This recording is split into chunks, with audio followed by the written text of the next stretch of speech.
हमें उत्तर प्रदेश चलना पड़ेगा। अगर हम उत्तर प्रदेश की तरफ कूच नहीं करेंगे तो उत्तर प्रदेश में पीड़ित परिवार किस हालत में हमें नहीं पता लगेगा कि पूरे देश में हमारे परिवार के लोग बड़े दुख के साथ कह रहा हूँ, जो लोग सफाई का काम करते हैं वो सफाई का काम बंद करें। क्या बहनों का अपमान भारत बर्दाश्त करेगा? क्या प्रधानमंत्री को जवाब नहीं देना चाहिए? क्या मैं आज रात में टीम से बात करके या कल हाथरस जाने की घोषणा करूंगा और पूरे समाज के लोगों से निवेदन करूंगा कि वो हाथरस कूच करें। उत्तर प्रदेश में बहनें सुरक्षित नहीं है, हमें इसे रणनीतिक रूप से मजबूती से लड़ना पड़ेगा, क्योंकि हमारा परिवार वहां अभी उनके शिकंजे में है। हमें नहीं पता, ना मुझे, ना आपको, ना मीडिया के लोगों को उनके साथ क्या बीत रही, उनके फोन छीन ले गए।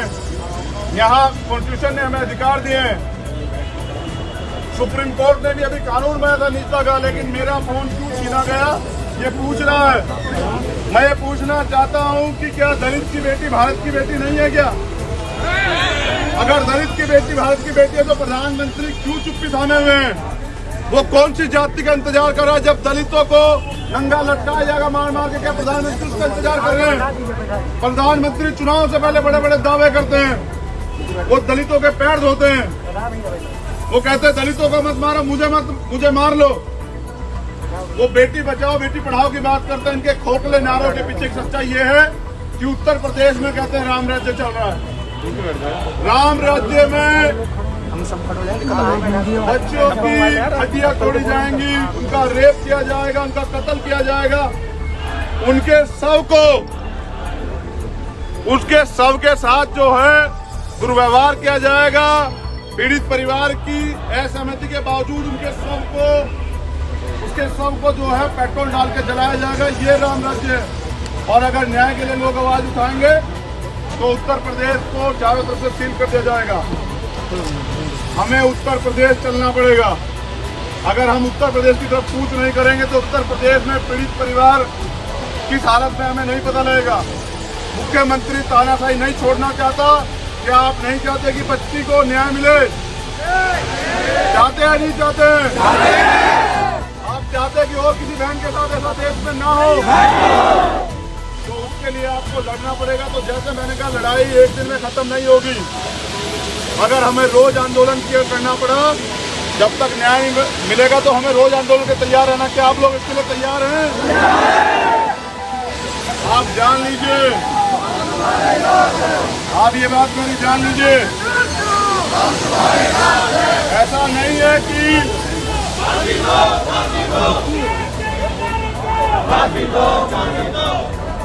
नहीं है कि न्याय नहीं हो सकता है। मैं एक बात आपके सामने कह रहा हूं, गौर कीजिए। बात यह है कि एक बड़ी संख्या में दलित एमएलए जो हैं उत्तर प्रदेश सरकार में है, और एक बड़ी संख्या में बाबा साहब के संविधान के कारण एक बड़ी संख्या में सदन में एमपी बैठे हुए हैं। जिस तरह से वो सरकार के इशारे पे चुप हैं, ऐसा नहीं कि बीजेपी में महिला नेत्रियां नहीं है, हमारी बहनें हैं, लेकिन जिस तरह से वो सरकार के इशारे पे चुप है तो हमें दुख होता है कि दलित की बेटी रहती है। उसी तरीके से जो मुख्यमंत्री कह रहे हैं वहां के अधिकारी कर रहे हैं, तो दोषी सिर्फ डीएम एसएसपी नहीं है, दोषी मुख्यमंत्री भी है।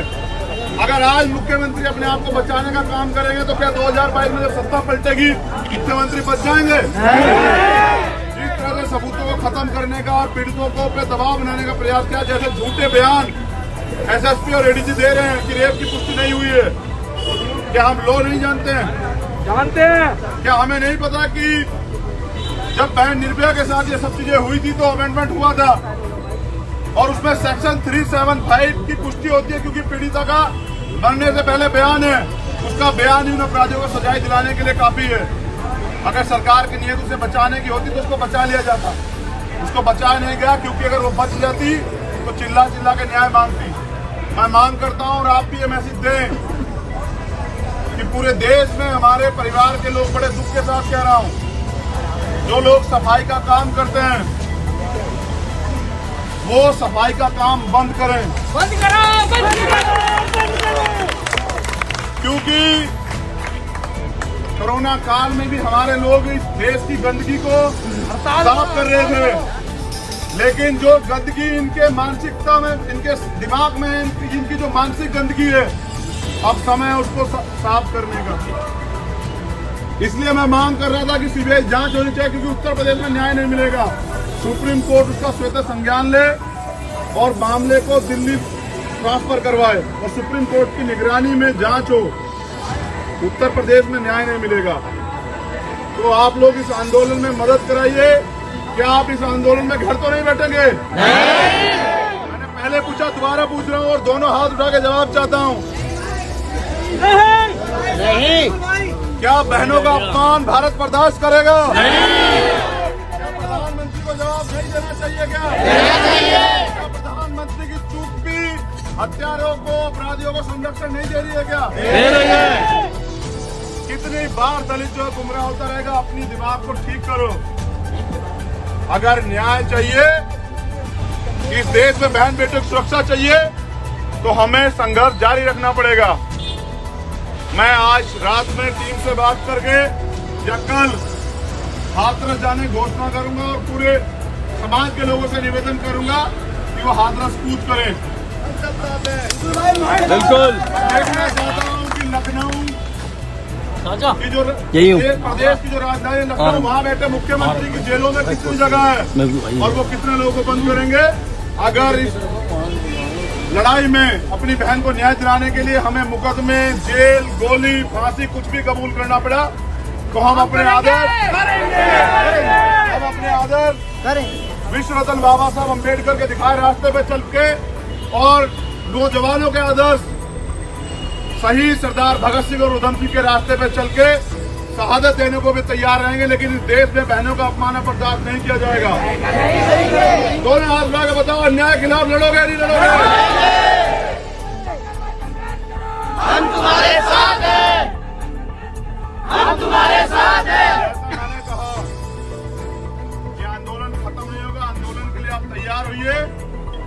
आप घर रहें, बाहर रहें, सड़क पे रहें, गली पे रहें, घर में रहें, छत पे रहें, लेकिन अन्याय के खिलाफ आवाज उठाते रहिए। और जब जब मौका मिले आंदोलन का, तो अपनी जान की परवाह करे बगैर आंदोलन में आकर न्याय के खिलाफ लड़ाई को मजबूत कीजिए।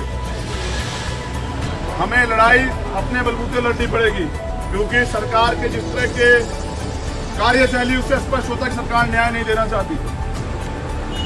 जय भीम, जय भारत, जय संविधान।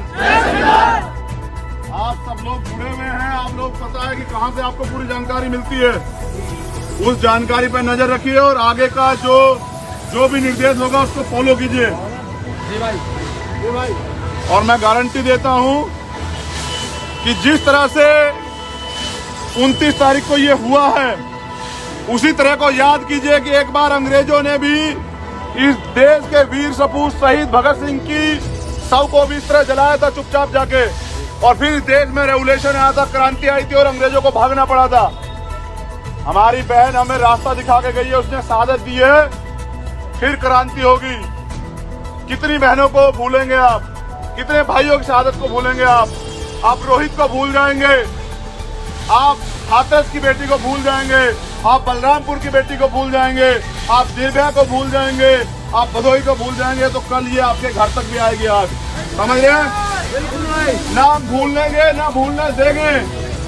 अब तब तक संघर्ष जारी रहेगा जब तक हम इन काले अंग्रेजों को जो अन्याय कर रहे हैं सरकार बैठ के इनको नहीं भगाते। समझ रहे हैं? क्या तो मुख्यमंत्री स्वतः इस्तीफा दें, वरना हम उनसे इस्तीफा जो है छीन कर लेंगे। जय भीम। बैठे रहे, मैं जाने की इजाजत चाहता हूँ। मेरे बाद सब लोग उठिएगा, मदद करेंगे या नहीं करेंगे?